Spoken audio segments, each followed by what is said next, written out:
আশা করছি সবাই খুব ভালো আছেন। আমিও বেশ ভালো আছি। একটা বিষয় নিয়ে আমি একটু বার্তা দেব।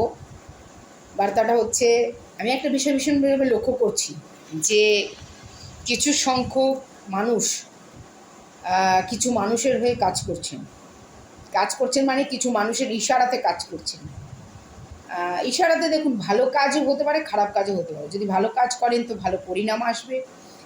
আর যদি কোনো শক্তিশালী মানুষের ইশারায় কোনো অপরাধমূলক কাজ করেন, ঠিক আছে, কাউকে টার্গেট করেন, কোনো অপরাধমূলক কাজ করেন, কোনো ক্রাইম করেন, কোনো অপরাধের সাথে যুক্ত হয়ে যান, ইশারা দেওয়া মানুষটার তো পরিণতি কী হবে সেটা তো পরের কথা।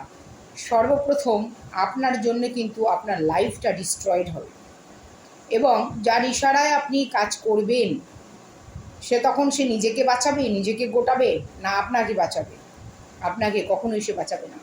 এবং আপনি যখন আইনের আওতায় আসবেন তখন প্রথম ধাক্কাটা কিন্তু আপনার পরিবার খাবে, ঠিক আছে? হয়তো আপনাদেরকে বোঝানো হয় যে দেখে নেব, লেগে পড়, দেখে নেব, কিছু হবে না, আমি আছি, কর, আমি সামলে নেব, প্রশাসন, আইন সব সামলে নেব। এগুলো একটা কথার কথা। যতক্ষণে এই সামলানোর ব্যাপারটা হবে ততক্ষণে আপনার 12টা বেজে 13টা হয়ে যাবে। কারণ ততক্ষণে পুলিশি প্রসেস শুরু হয়ে যাবে আপনার বিরুদ্ধে ইনকোয়ারি শুরু হয়ে যাবে। তো আমার মনে হলো, আমি এই বিষয়টা নোটিস করছি, দুদিন ধরে আমার নজরে আসছে। এবার আমার নজরে যখন এসছে তখন নিশ্চয়ই কিছু একটা কোথাও হচ্ছে, ঠিক আছে? আমি লক্ষ্য করছি, আমি সব দিকে লক্ষ্য করি, চলতে ফিরতে, আনাচে কানাচে, সামনে আগে পিছে, ডাইনে বাঁয়ে সব দিকে আমার চোখ থাকে। আমার যেন একটা নজরে এরকম একটা আভাস আসছে যে কিছু সংখ্যক মানুষ কিন্তু কারোর ইশারাতে কিন্তু কাজ করবার জন্য প্রস্তুতি নিচ্ছেন। আমার মনে হলো, দেখুন, এটা আমি এরকম বলবো না কি আমার জন্যে বা অন্যের জন্য, সেরকম নয়। আমার এটা মনে হচ্ছে যে কিছু মানুষ কিন্তু কারো না কারোর ইশারাতে কাজ করবার জন্য, মানে অপরাধীমূলক কাজ করবার জন্য কিন্তু প্রস্তুতি নিচ্ছে। তাদের সাবধানতার জন্যই কিন্তু আজকের আমার এই বার্তাটা আমি দিলাম।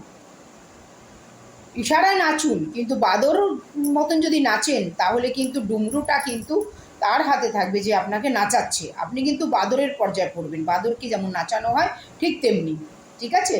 তারপরে আপনাকে নাচিয়ে কিন্তু তামাশা দেখিয়ে কিন্তু সে তার নিজের রুজি রোজগার কিন্তু বরকরার রাখবে।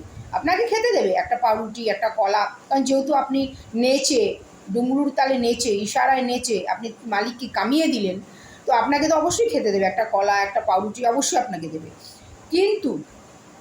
কিন্তু আপনি কিন্তু বাদরই থাকবেন, বাদরের পর্যায়েই থাকবেন কিন্তু। তো যাই হোক, যেটা আমি বার্তা দিলাম আশা করলাম বুঝতে পেরেছেন।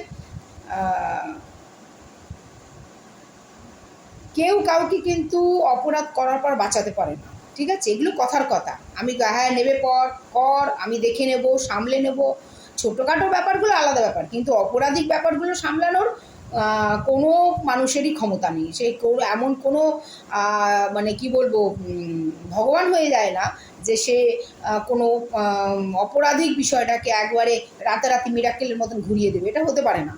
তো অপরাধিক ঘটনার সাথে যদি আপনি যুক্ত হয়ে যান কারোর ইশারায়, ভুগতে কিন্তু আপনাকে হবে, এবং আপনার মাধ্যমে কিন্তু আপনার পরিবারটা কিন্তু ভুগবে।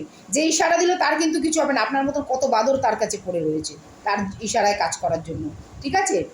তো আপনার মতন লম্বা বাদর কিন্তু তার কাছে লাইন দিয়ে পড়ে আছে। এবার চয়েস আপনার, যে আপনি কারোর ইশারায় বাদরের মতন নাচবেন, না স্বাভিমান নিয়ে মাথা উঁচু করে সুন্দরভাবে, সুস্থভাবে, স্বচ্ছভাবে এই সমাজে মাথা উঁচু করে বাঁচবেন।